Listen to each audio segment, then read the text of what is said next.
Easier.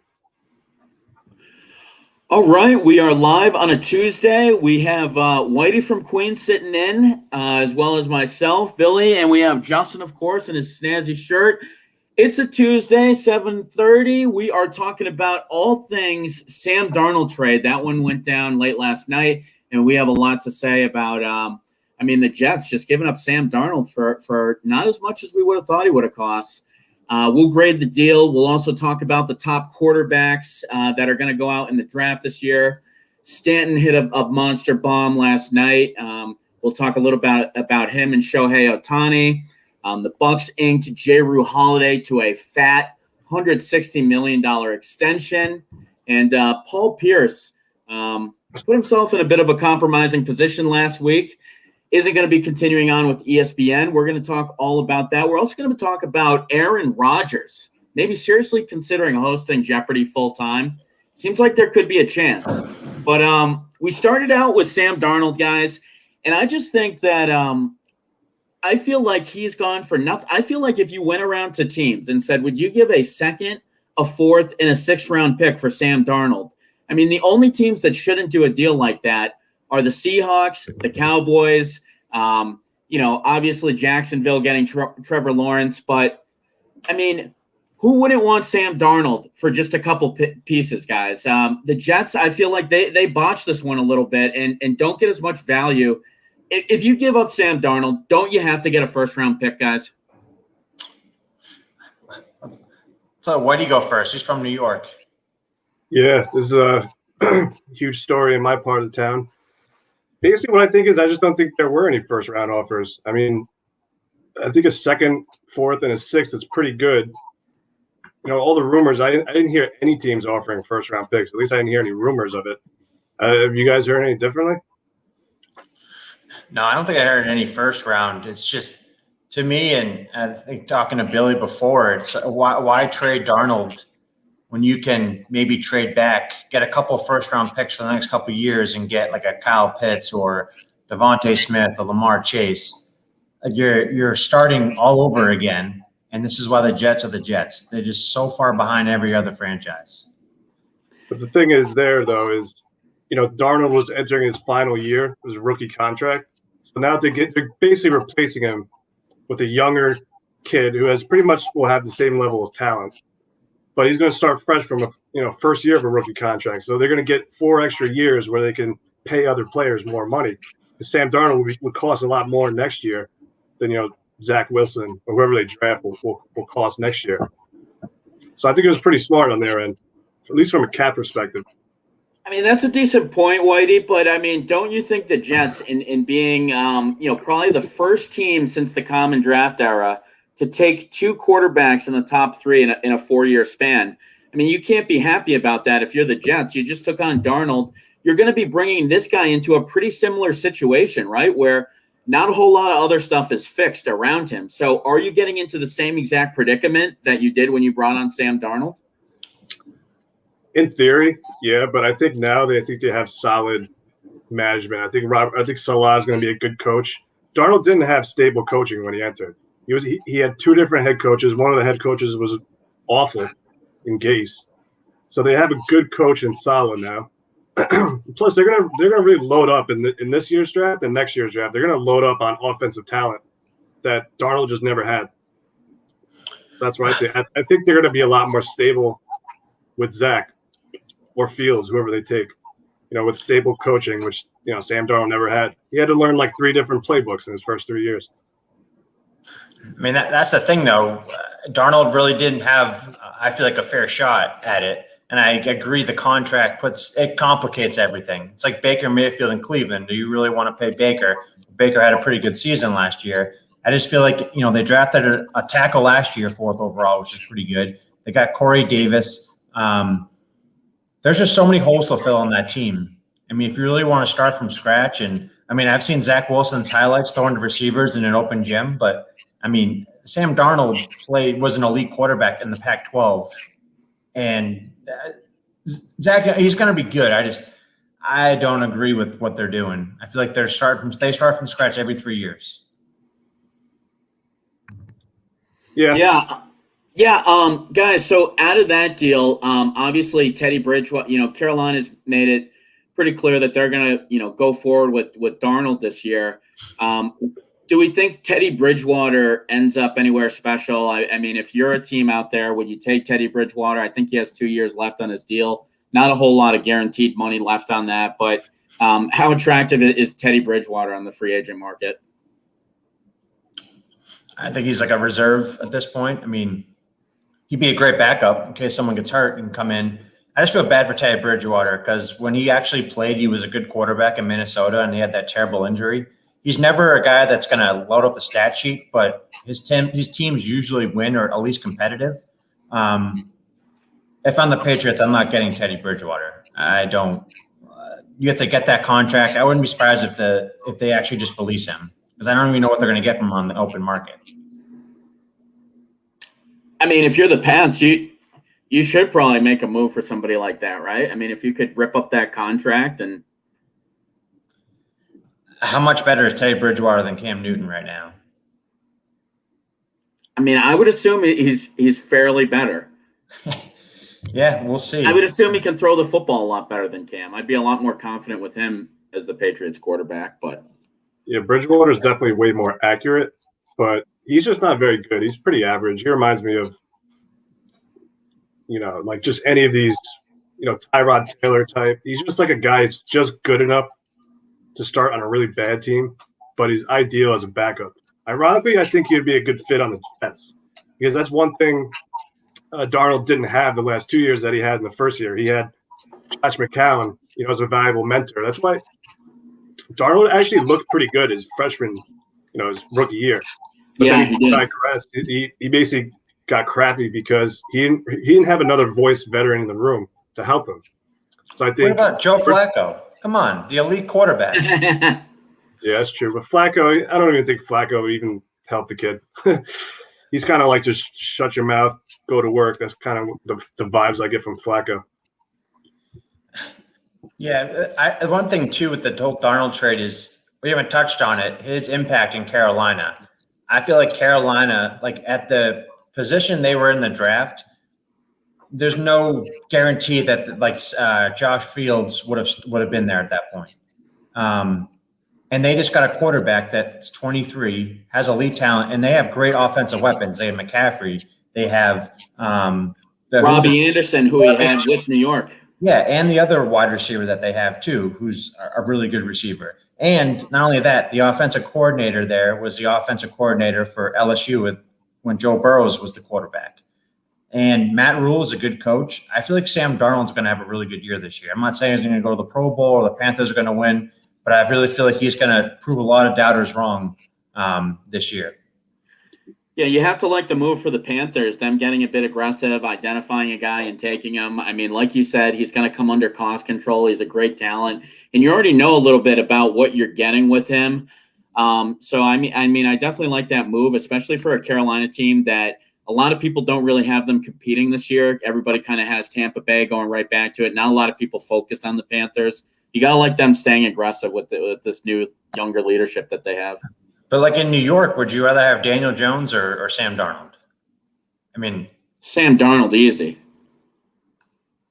Yeah, I mean, you would think so. I mean, either you can't. This is the problem with New York teams. They keep drafting these quarterbacks that, Daniel Jones is a really nice guy. Eli Manning's a really nice guy. Sam Darnold seems like a really nice guy. Are they guys you want to go into like a war with? Probably not.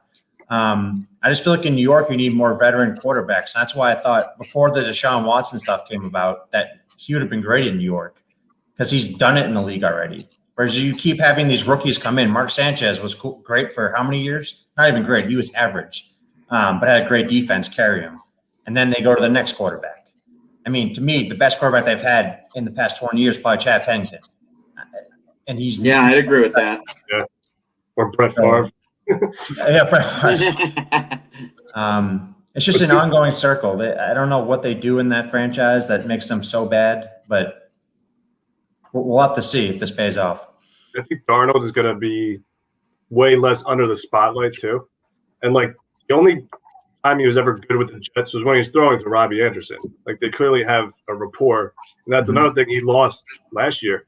And he lost that go-to receiver, Robbie Anderson, who he's going to get back.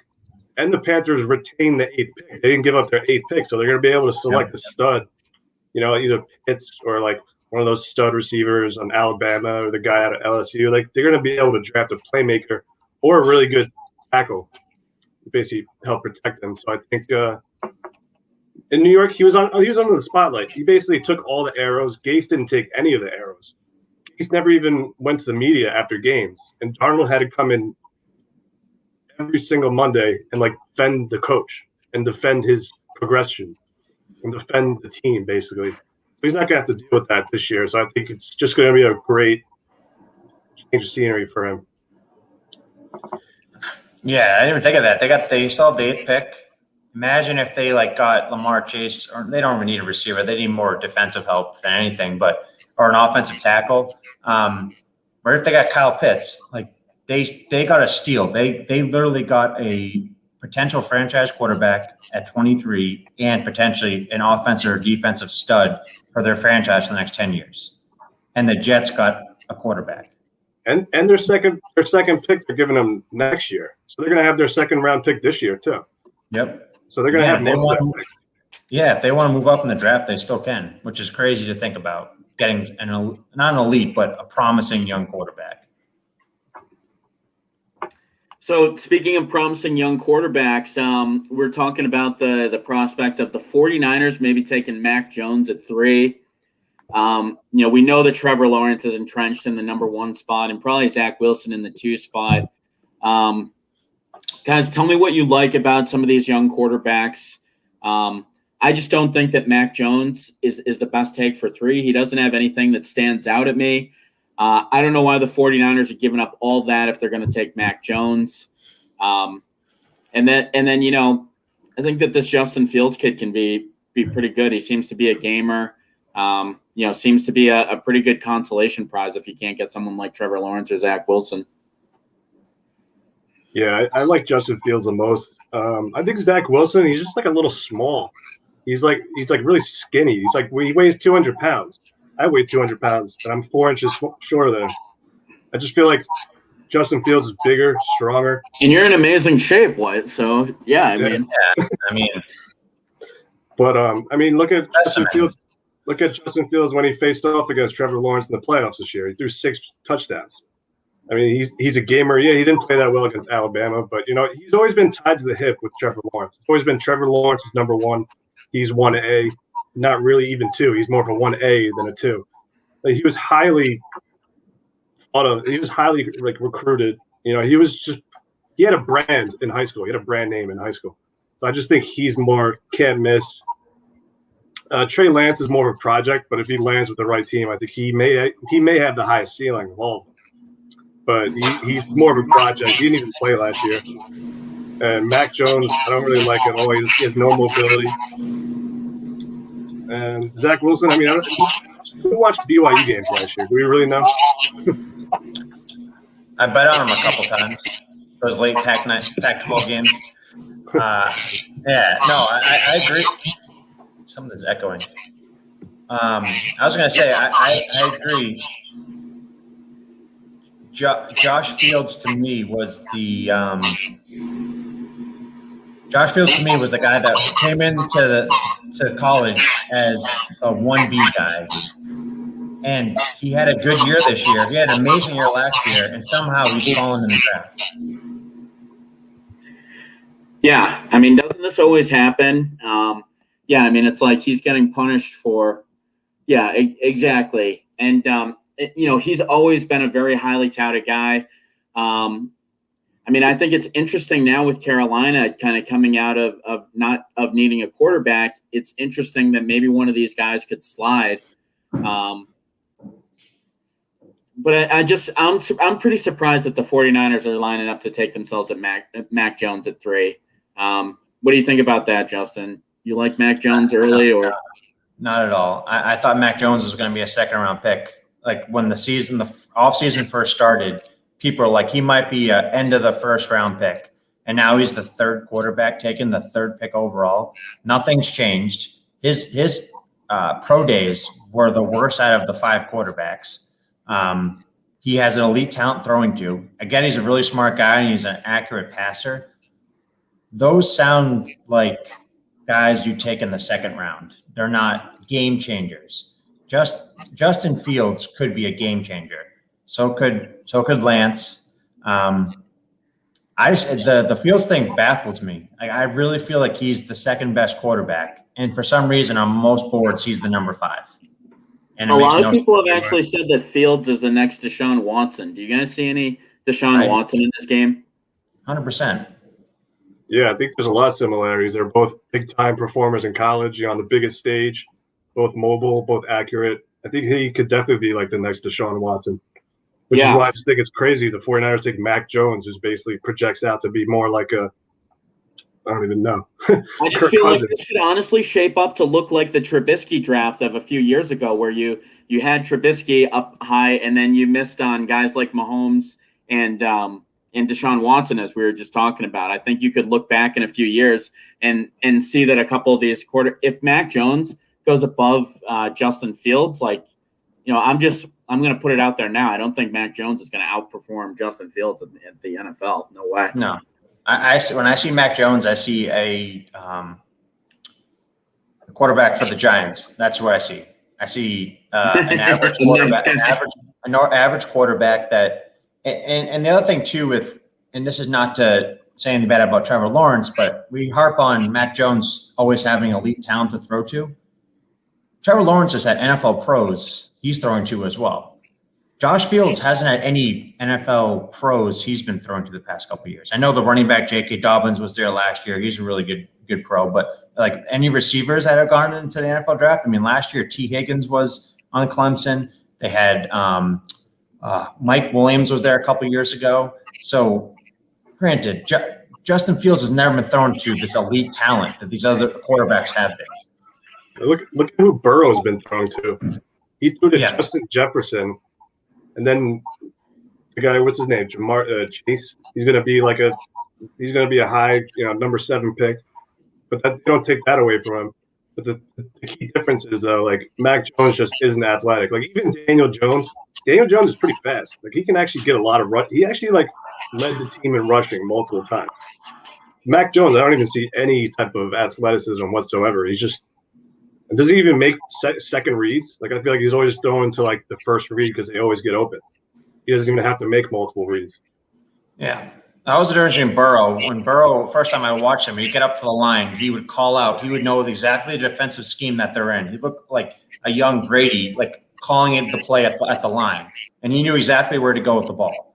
Mac Jones, granted, he doesn't have as much athleticism, but he does have that same IQ to be able to realize what's going on. It's just, he's going to have good talent around him. San Fran, they have some good fast receivers. And they also have George Kittle, I guess. But I just, if I'm San Fran, I wouldn't have done the move. I wouldn't have, especially for that many picks. That's ridiculous.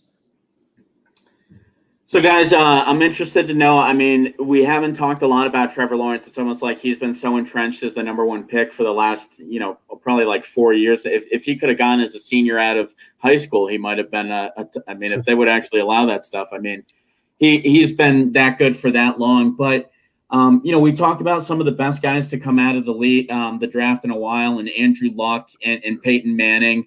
I mean, just how good do we see Trevor Lawrence being? I think he's going to be really good. I feel like in his pro days and everything, everybody was just talking about how he's dropping balls everywhere. Just dropping them in tight windows. Everybody thinks that he can kind of get a lot bigger. Do you think he's going to be an all-time great? I don't know if he's necessarily going to be an all-time great. I mean, I just feel like how many times do we say that somebody's going to be this good? But he does seem to be quite entrenched in that number 1 spot. But how good do you think Trevor Lawrence will be? Do you think he'll be an all-timer? I don't know about an all-timer, but, I think we all thought the same things when Andrew Luck came out. Andrew Luck was the best prospect since Peyton Manning, and Trevor Lawrence is the best prospect since Andrew Luck. We'll see what he does. He has all the talent in the world. It's funny, Trevor Lawrence, his stock, I feel like it hasn't gone down over the past couple of years, but after his first year, his stock was so high. And everyone's just waiting for him to come out.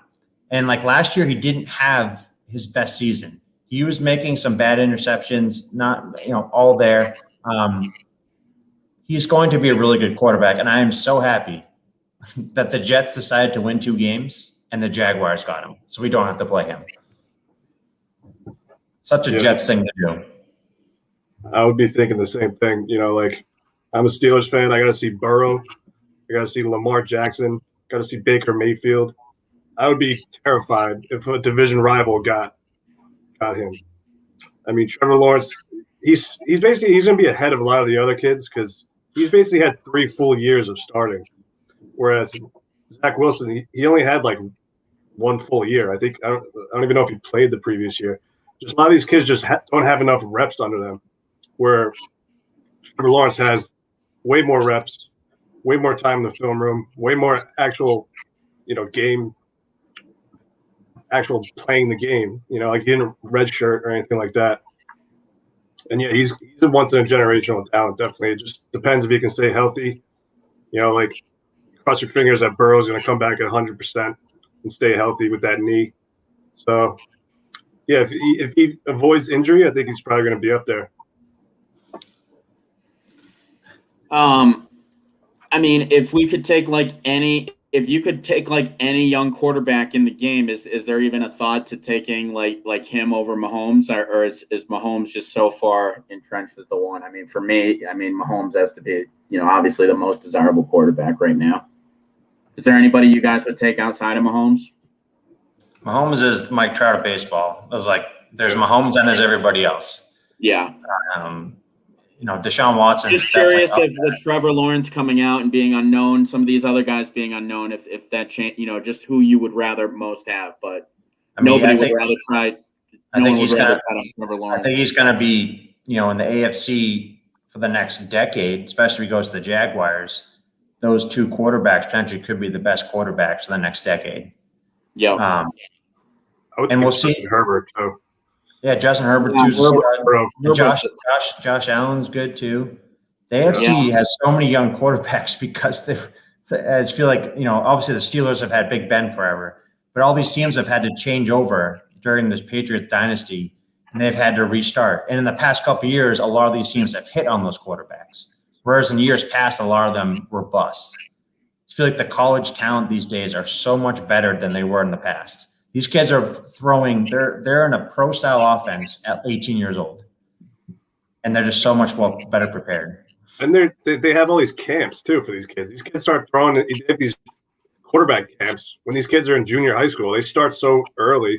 They see so much good like playbooks and things like that at an early age. They're just way better. I feel like every year there's a can't miss prospect. Yeah.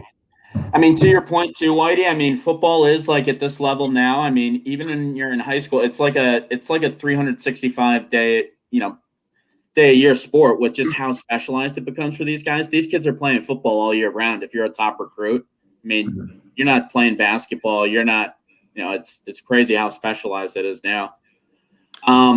So one thing that we should talk about for sure as we cap up football. I think this is just interesting. It seems like Aaron Rodgers is going to be hosting Jeopardy for a couple weeks. It seems like he is really competitive, really enjoying it. Just from all the rumors that you're hearing, I'm even hearing some chance that he may not even return. Are you guys taking the cheese on this at all? I would say there's probably a 5% chance that Rodgers doesn't come back to the league.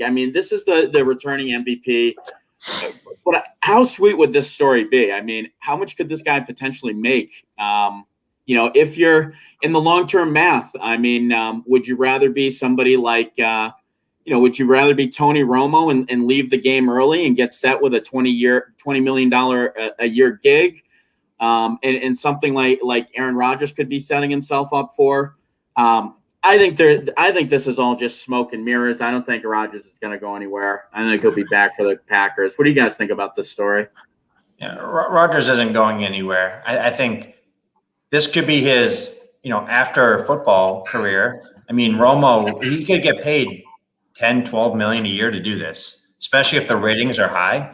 And this is something he's actually passionate about. And Romo and Breeze, they like Breeze is going to NBC. They started announcing games because their career, like at that point of their career, they were nothing. Like they were almost washed up. Rodgers still has a couple more elite years in him, but this potentially could be his future. I mean, he said a million times he is a super nerd. He loves trivia. He loves Jeopardy, and I thought he was pretty good at it. I mean, he has to show a little bit more personality, but I think if you're Jeopardy, you're banking on him being it because the ratings, I think, will go through the roof. Yeah, I agree with you there. He's not going to get paid nearly as much hosting Jeopardy as he is playing in the NFL. So he's definitely going to try and get one more ring. I can totally see him getting a ring and then retiring and then doing Jeopardy. But he's not going to give up football for Jeopardy. There's just no way.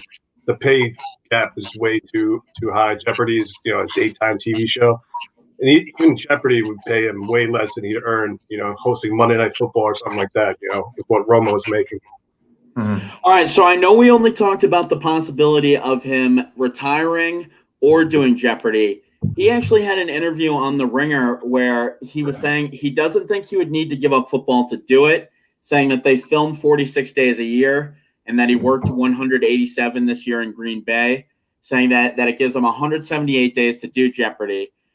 So kind of went into all the math and stuff like that, said it would be a dream job for sure. And I'm not shy at all about saying I want the job. Is there any chance that the Green Bay Packers would pay him $40 million a year and allow him to still do Jeopardy?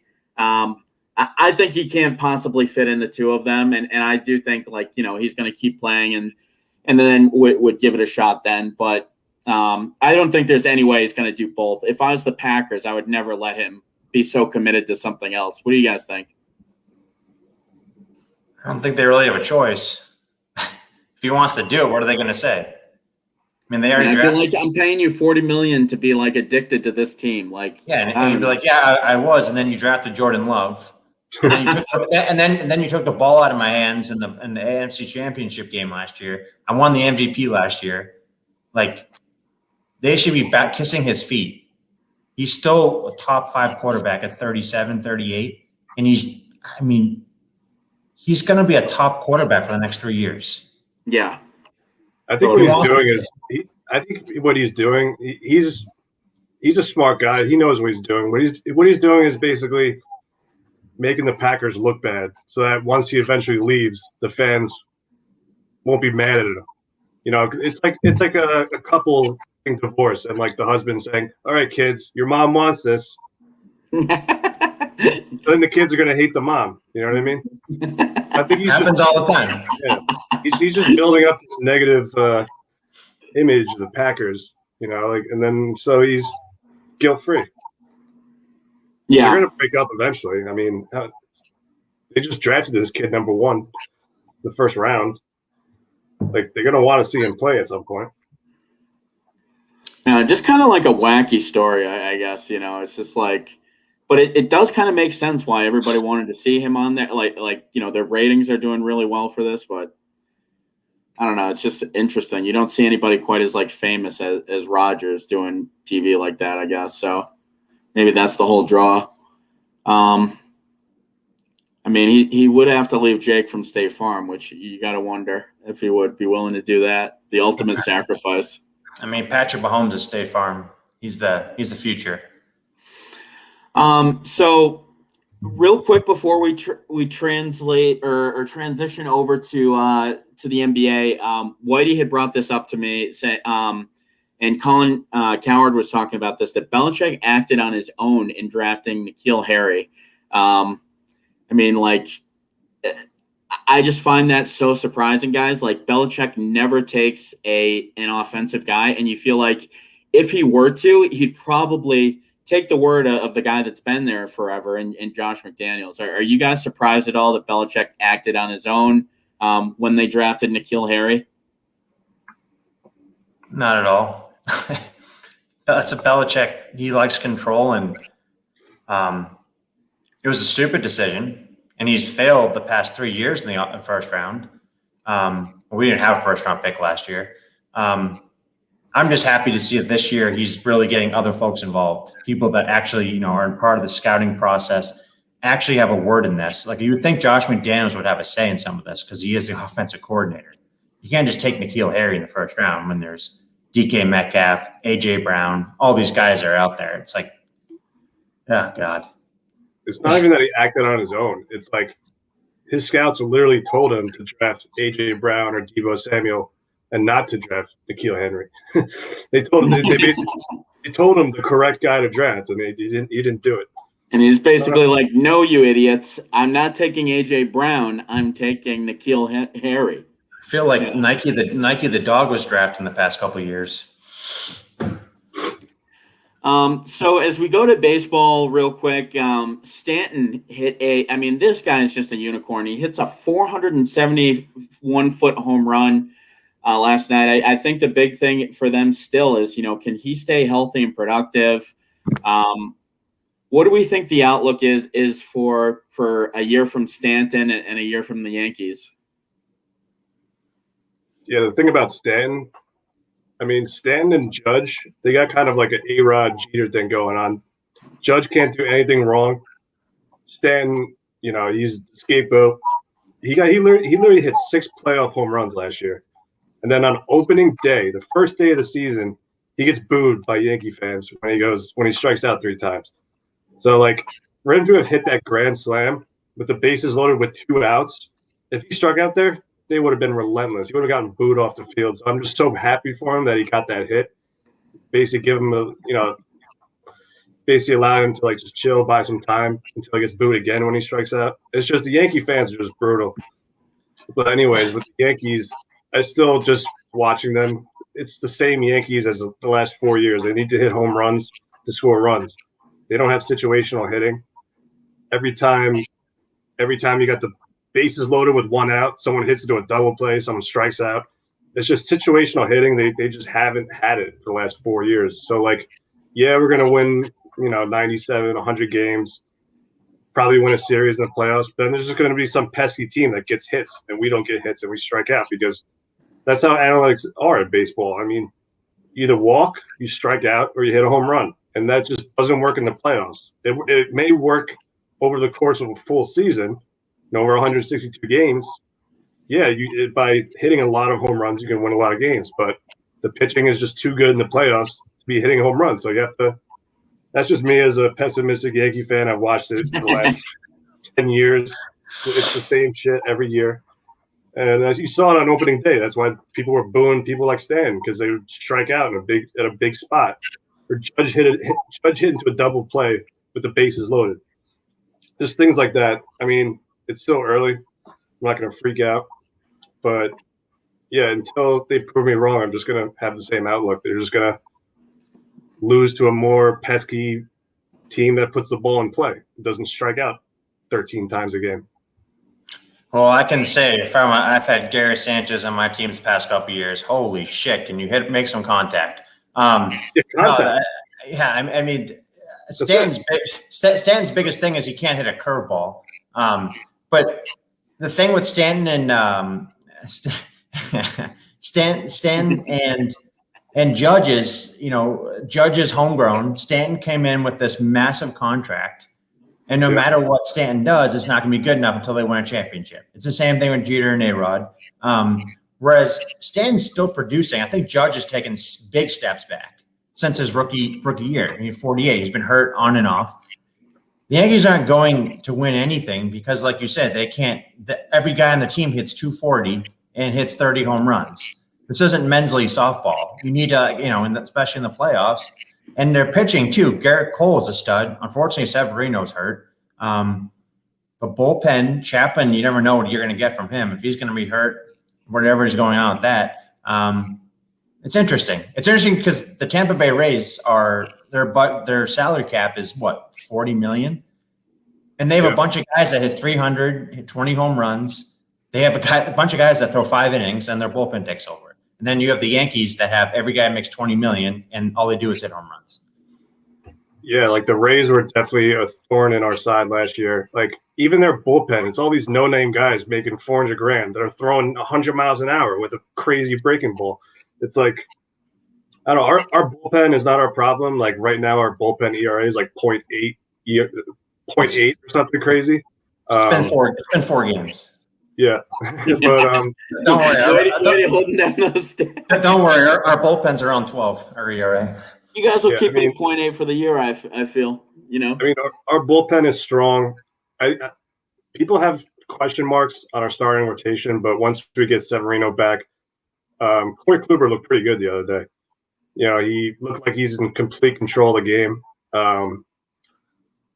Yeah, and then one thing is everyone strikes out, but DJ LeMahieu doesn't, and Clint Frazier, who's going to get a full year of playing time, he doesn't really strike out that much. So there's Gio Urshela does not strike out that much. It's just the heart of their lineup strikes out a ton. Judge, Stanton, Sanchez. Whitey, we have strike out too Mark much. Lamar chiming in asking if Yankee fans like Sanchez and Torres, and then he also asks if you want to take a look at that one. He asks you this too. What are your thoughts on Sanchez and Torres, and what are your thoughts on a comeback year from some of these guys as well? Gleyber Torres is pretty universally loved because he's just really good. He's really young. He doesn't strike out a ton. Sanchez is basically a love or hate relationship. His first 2 years, everyone loved him. He was just knocking bombs out of the park. Last year, I don't know what happened to him last year. He batted like 146. But I mean, this year, the first 2 games of the season, he hits home runs. So it really just depends on production from Gary. If he can resemble like his rookie in his second year, if he can go back to being that player every day consistently, he's going to get loved again. Domingo Germán, he looked a little sketchy his first start. He looked really good in the spring. In his spring training, he was lights out. Taillon, I don't know too much about him. He hasn't made a start yet. He basically would have started tonight, but basically Garrett Cole ended up starting it. So he's gonna start tomorrow. So I definitely don't, the bag is out on him. I have to see how he looks, when he pitches tomorrow. But he missed the whole year due to Tommy John. So I guess just health is just a concern. But he looked good in spring also. Yeah, I'm going to play the role of a Yankee fan and also say that that you guys probably have to be pretty upset with Sanchez. Like it seems like you guys have been over the past couple of years, but I mean, you had talked about his first 2 years. He hits 299 and 278. And then since then, it's been 186, 232, and 147. I mean, this guy isn't even close to hitting 200 over the past couple of years. Do you think he'll ever get it back on track, Whitey, or is this guy legit like a 200 hitter for the rest of his career? I think what happened in the last two years is the Yankees just kind of broke him. I think he was overwhelmed with defense. There's so much that goes into being a catcher. You have to know all the signs. You have to know analytics. I think he got overwhelmed with information that affected him on defense, where it basically leaked into his hitting. So he lost his confidence hitting because I think he was just too overwhelmed with information, when he's playing defense. So I think if they just stay off him a little bit, just let him hit. If he gets his confidence back, I think he can be. But we'll see. I mean, Gary Sanchez has never been a good defensive catcher. Make this guy a DH, right? Yeah, exactly. Just put him at DH. You can get a catcher I feel like catchers, all of them hit 200 and suck, but Gary Sanchez actually has elite power. He should be the DH. But that's what Giancarlo Stanton is. I think that's why Yankee fans are brutal on Giancarlo Stanton, because he kind of like hinders us because he occupies the DH. So Gary can't be a DH because Stanton is a DH. So I think people blame him on ruining Sanchez because Sanchez has to play in the field every day. Stanton doesn't play in the outfield? He does on occasion, but the Yankees have like 4 other outfielders right now. They have Hanks, Gardner, Clint Frazier, Judge. They don't really need him to play defense. But they're paying him 40, how much is he making a year? $45 million a year? Yeah, I mean, he's making a ton, but they're paying him to hit home runs. Let's be real. I mean, this analytics, it's all home run, home run, home run. That's what they're paying him for. Hasn't really worked, though. No, it doesn't. That's one of my problems with the Yankees. That's one of my problems with baseball in general. I feel like all teams are like this now. Not the Red Sox. We can't hit home runs. Yeah.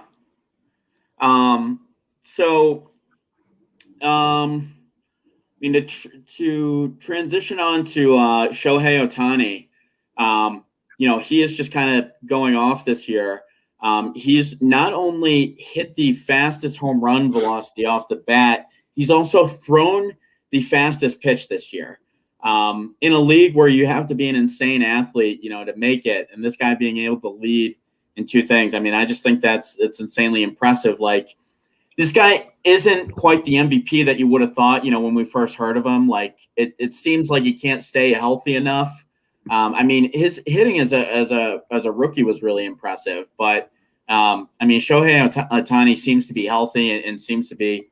It's just very impressive with what he can do. Do you guys think we'll ever see somebody that is, a lights out hitter and a lights out pitcher? We haven't seen since Babe Ruth, right? I mean, at this level. I mean, he can do everything. And he probably could play outfield too if it wasn't for, him hurting his arm potentially or hurting his some other way. He can run too. I mean, he can do everything. He's like literally a unicorn. And unfortunately, he just keeps getting hurt. If you could play a whole season and pitch a whole season and bat DH on 4 out of 5 games, he could hit 30 home runs and get 200 Ks easily. Yeah, definitely. I think he's shown that he can be an elite hitter and an elite pitcher. The only problem is pitchers get hurt so much. So it's like, do they really want him to be pitching and hitting? Because if he's pitching, it's going to affect his hitting. Because you saw that. He had to go with Tommy John surgery. So basically, he didn't pitch the last 2 years. He still played, but how effective can he be with a torn labrum, whatever that muscle is?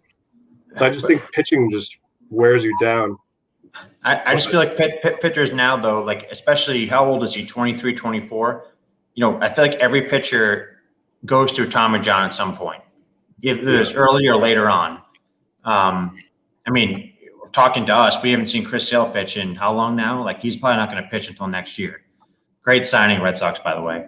But Ohtani, I agree with Mark, though. Potentially make him become like a closer or lights out reliever, but then you have to keep taking him out of games, him going back. You're paying how much is he making, by the way? I know I'm going all over the place with this, but he's interesting, person to talk about because there's so many things. He's so unique, and no other baseball player can do what he can do. Yeah. Yeah, I think it's incredible how good he was his first couple of years. He's obviously been hurt since, but in 100 games both years, he hits 22 homers and hits 18. He hits 285 both years. He was really impressive starting out his career. And then, he's dealt with some injuries pitching, and he was really impressive as a his first year. But I think he does get too hurt. I don't know if you want to see this guy necessarily be a closer just yet, because I feel like closers are always just failed start. Like, if this guy could be valuable as a starter, it would be much more valuable than if he was a closer. But I don't know. It's just unfortunate this guy's gotten hurt so much that we can't quite see. As you said, he could probably hit 30 bombs and probably get 200 strikeouts if he stayed healthy. But it seems to be too much wear and tear to do both at the professional level. I think that would be pretty cool if he was an everyday player, but then also the closer. So he could hit a home run and then give you guys a lead. Then he can go close it out. And a reliever is just a lot less work, a lot less innings having to pitch, a lot less strain on you. I feel like that could maybe long-term be a more viable option if he's like a closer, reliever, and an everyday hitter. Because you see how much teams value the bullpen nowadays. So he can even pitch 2 innings, maybe the 6th and 7th. That could provide a lot of value while also providing value behind the plate. But for him, though, he became, a superstar because of his pitching over his hitting. Like, he throws a 100-mile-an-hour fastball and like a 95-mile-an-hour splitter. When he is on, he's unhittable. And he's 23, 24 years old. Like, you don't get that type of talent that young of an age to pitch very often. He's a good hitter, but he's never going to hit 300. He might hit 260 with like 30 home runs. And you can get a bunch of guys that can do that. If you want him to be a pitcher, stick to him just being a pitcher. And maybe have him DH maybe like 1 game out of like a series or something. Because he got hurt yesterday, not pitching. What was he doing? He was trying. Oh, I guess he was pitching. He got hurt trying to cover home plate. Yeah. So transitioning on in the interest of time to the NBA a little bit. Bucks and J. Rue Holiday agreed to a 4-year, $160 million extension. And I am not a fan. I mean, I would not dole out this type of cash for a guy that is 30 years old, averaging 17. I mean, he's pretty good, but the guy can't really, shoot threes from a very effective clip, like a very dangerous. I mean, I don't necessarily know what Milwaukee's doing here with spending all this money on Holiday. I would do it in a different fashion. I mean, this guy's going to be 31 next year. And I just don't see him as a great shooter either. I'm pretty surprised that you would pay 4 years, 160 of this guy at 30. Like they dug themselves in a hole by making the trade. And like you got to think, if you have Giannis locked in for 4 more years, you have Middleton locked in. Holiday's not that type of player to give that kind of money to. He's one of the best two-way players in the game. But you need a guy that can come in and take shots and run the offense. And he doesn't really necessarily do that. He plays great defense. He's a good player, but how much is he getting per year? $30 million a year? Basically like 40. I mean, we're talking, Jason Tatum money for a guy that is a good player. He's a number 3 on a great team. The problem with the Bucks is with the Bucks, like who else is going there? Like there's not a free agent destination, even with Giannis. So I feel like they just had to pay him because who else are they going to get? You know what I mean? And they're just not. They're not going to win the championship because Drew Holiday is your second best player. Like Justin, you always bring this up when we talk about the Bucks. Letting go of Brogdon is really what set them back. I think they have a shot. They have a shot with Brogdon, but not. They needed another marquee player who's better than Holiday. And do they even have the cap room to afford a third player at this point? Yeah, I mean, Brogdon's contract is pretty affordable. And you could have gotten another player on top of that and kept Brogdon. Didn't make the trade. I feel like each year their benches got worse too. Like, a couple years ago they had was it Melanelli or Mirotic? He was off the bench. Then they had Kyle Korver for a little bit. Like they had guys that could actually make some plays off the bench. And then they went from that to Eric Bledsoe and now to Drew Holiday. You should have just kept Brogdon and you could have got other players on top of that. Because Giannis is not a 1 in the playoffs, unfortunately. Defenses just zone in on him and he can't shoot. Yeah. I just 4 years, 40 for that. I feel like, how dumb does Giannis look was staying there? If he was a traditional NBA superstar, he would have talked his way out of there and gone to Miami or something and partnered up with some of those guys down there. I feel like Miami would have been a great team, but he looks kind of foolish going back with the Bucks because it's like he kind of put the Bucks on trial, like saying, you guys go get some guys that are good enough and they'll come back here. He waits for them and they bring in J. Rue Holiday and he decides to stay for that. So Giannis is probably looking at staying in Milwaukee for a long time, probably not winning a ring. Giannis had to approve of that signing. He essentially pretty much is – you have to run every decision by him at this point.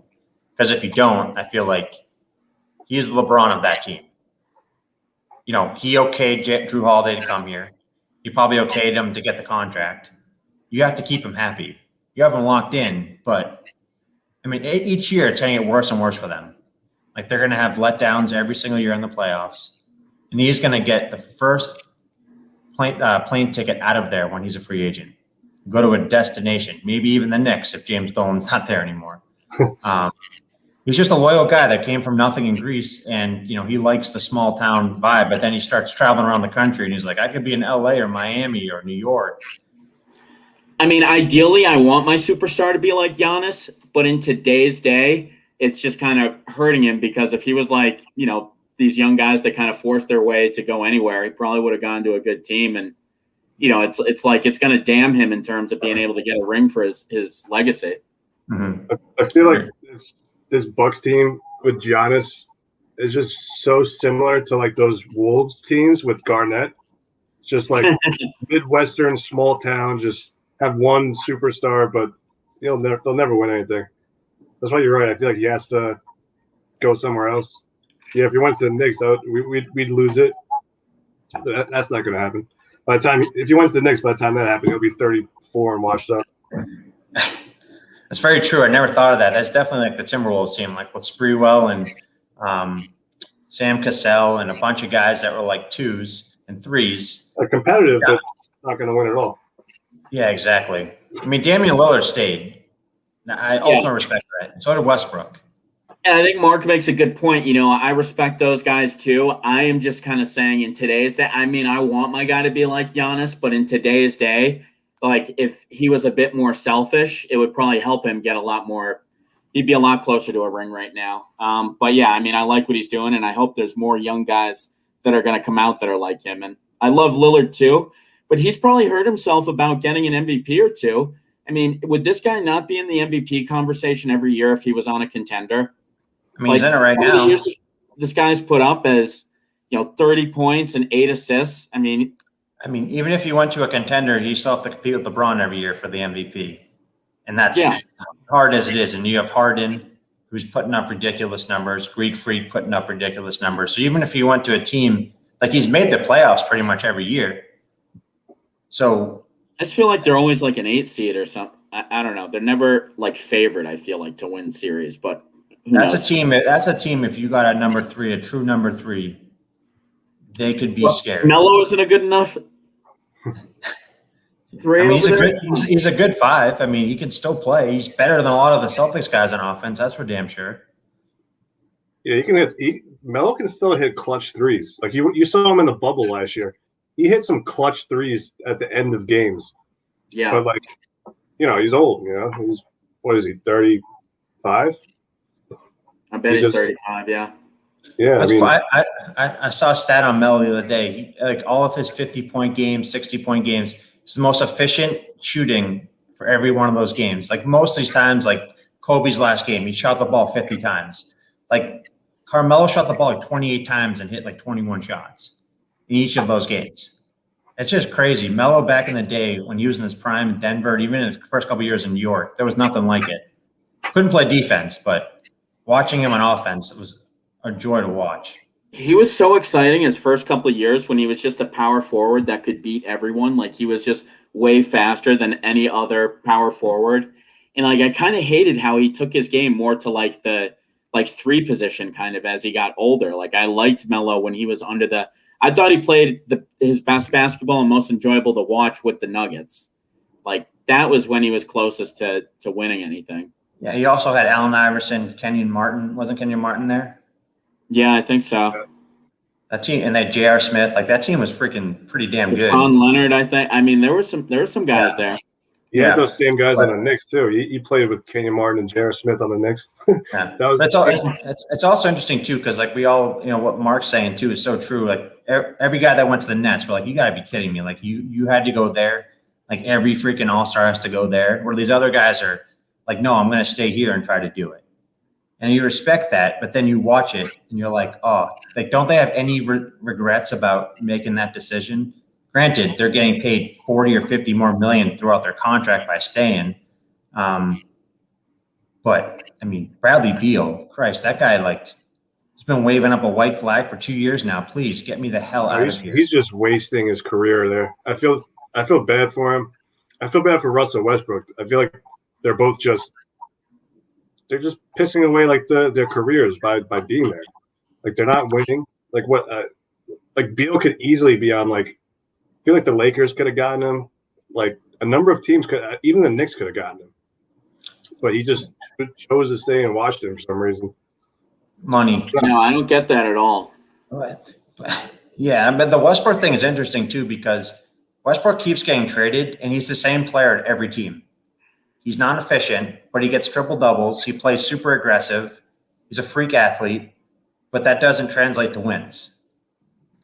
But if you're a franchise like the Wizards, you're like, this is great. People will come to watch this. I would never want Westbrook on my team, but I love to watch him play, and I respect how he plays. He's not a prima donna. He plays his heart out every game. He's earned that contract. He's 6'3" and 32, and he averages 10.5 boards a night. How can you not respect somebody that is 6? Will there ever be another 6'3" guard that averages 10.5 boards a night? I mean, like, that's ridiculous. I know. Like, it's crazy how guys that you can't not say that this guy just tries his absolute ass off. I mean, no, he's not the most efficient, but the guy is freaking averaging 10.5 rebounds at age 32, and he's 6'3". I have no idea how he gets the energy. Like, he has unlimited energy throughout the game. I feel like he doesn't get tired, and he plays so recklessly, like just for a full 44 and minutes. Then after the game, he'll be like barely sweating, and he'll do like the interview like perfectly, like he's barely even breathing hard or anything. It's like that was just.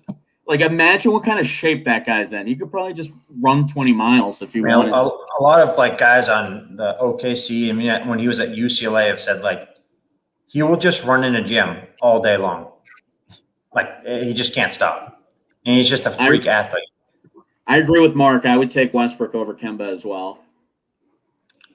I would take Frank Nikita over Kemba at this point. Frank Ntilikina. Oh, we gotta touch on this 25 under 25 because I got a rant in me. Oh yes. All right, let's go. All right, so 25 under 25, ESPN. They put that out, and the obvious big thing that everybody was talking about was LaMelo Ball was listed as number 3. I know that definitely caught Justin's eye, caught a lot of people's eyes, really. On that list was Luka. Second was Zion, then it was LaMelo, then it was Boston's own Jason Tatum. What did you guys think about the list? Why don't you go into what you think?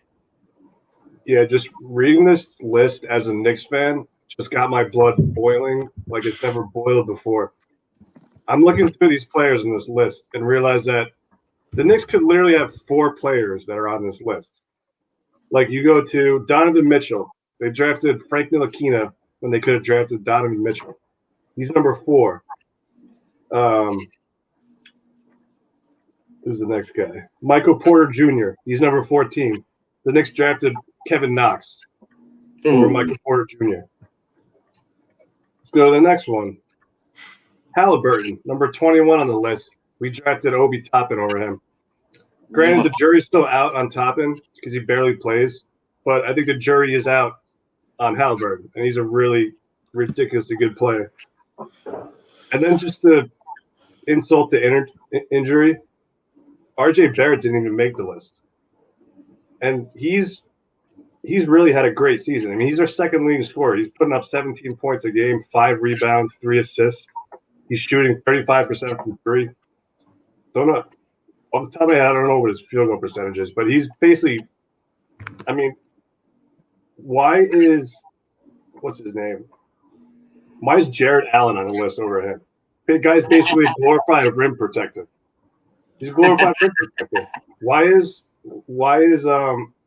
Mikal Bridges on this list? He's a good defender, but he's putting up 13 points a game. RJ's putting up 17. It's just disrespect for Knicks in NBA circles is just so ridiculous. Then fueling my fire is the 3 players that we could have even drafted that we wasted on Knox, Ntilikina, and Toppin. I lost my mind when I read this list earlier. In terms of LaMelo Ball being a little high, yeah, obviously he's a little high. Obviously he's not right now. He's not better than Tatum, Donovan Mitchell. He's not better than Simmons, Devin Booker. But I think it's really based on his age because a lot of these guys that are after him, they're like 5 years older than him. They're like 23, 24. He's 19. So I think the age factor and just how nasty he was as a rookie, I think that's what got him. He's high, but I'm not really against him being at number 3. All right, so I'm going to go through some of this list right now and tell you how ridiculous this list is. So Bonus is somehow ranked 18th. So Bonus almost puts up a triple-double most nights.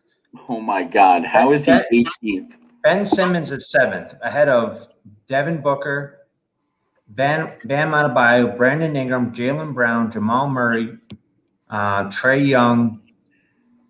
Who else we got here? Like, how is Tyrese Halliburton on this list ahead of John Collins and even Colin Sexton? Colin Sexton should be way up on this list. The guy gets no respect. That guy is a sure bucket pretty much every time he goes out there. Guy puts up like 23 points a game. This list is a big crock of crap, to put it lightly, because LaMelo Ball he should be maybe top 5 on this list just because of his age. But Devin Booker should be number 2 or number 3. Tatum should be number 4. I don't think Donovan Mitchell should even be in the top 5. I really feel like Sabonis should be borderline top 5 in this list. He is a stud, and just because he plays on a crappy team, no one talks about him. Yeah, it's like this with ESPN lists. They're always just biased towards flashy. Like the Knicks have been irrelevant for the last 8 years, so they just show no respect. Like these small market teams, like the Pacers, they don't recognize talent at its face value. They recognize like market, how good is the team, things like that. And these lists are always like every list ESPN puts out is garbage. Let's be real. Every list, there's always glaring errors. And Stephen A. He's always calling them out on First Take. So if Stephen A. is calling out ESPN every time one of these lists come out, it's trash.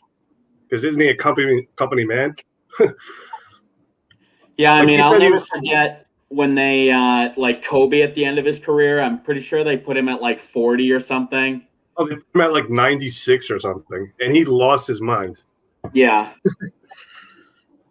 Yeah, so I mean, these lists are never, they're definitely putting them out there to get a little bit of spin and getting people to react a certain way. How would you guys ultimately structure your top 5? Dude, anybody Luka, surprising that would be in your top 5 that we wouldn't expect? Yeah, I would definitely have Luka at number 1. Yeah, I agree with that. Luka Booker, Tatum, maybe Zion. They can go back and forth. And 5 is you could put a lot of players there. I feel like Sabonis should be a borderline. I think De'Aaron Fox should be borderline. LaMelo, I get it because he's young, but we haven't seen enough of him yet to put him on this list. It's like the NBA list when they're putting Curry as a top 50 player all time in like his 4th year. And it's like, okay, like, come on, I want to see a little bit more. Like Zion has proven all the doubters wrong. They said he came in out of shape. He's putting up 27 and like almost 10 every game. Guy's a monster. He's ridiculous. And he's 20. I would agree with the top 2. Physics. Yeah, I would agree with the top 2. I would take Luka number 1, Zion number 2. Number 3, I would probably do Tatum. How about Obi? Is he in there? No. I think he's over 25 already. God, I cannot believe if the Knicks literally have drafted just one of those freaking 3 players I listed, they'd be like a 4 seed in the East right now. You guys can have that second guy that you need, yeah. Well, yeah. you would have had a guy if he stayed healthy and if he stayed there. The guy's named Porzingis. Isn't he still under 25? No, he's not. He didn't make this list. I don't think he's top 25, but I'm over it. I'm over Porzingis. I feel like our team has completely turned the corner. We're just missing that one. We're missing the number 1 option. I think Randall's a great number 2. He's not number 1. If we drafted Michael Porter Jr. or if we drafted, Donovan Mitchell, it'd be a different story. Donovan Mitchell would be blocked. Those are some large ifs. Yeah. Well, that's what it is being a Knicks fan, because there's no, nothing to celebrate. I mean, we're 500. We're throwing parties. So. Yeah. Well, it's time for us to end this party. We appreciate Whitey from Queens for doing a little bit of a guest host tonight. Justin, as always. And we will see you guys next week. Same time, same place. Go Mets. That's all.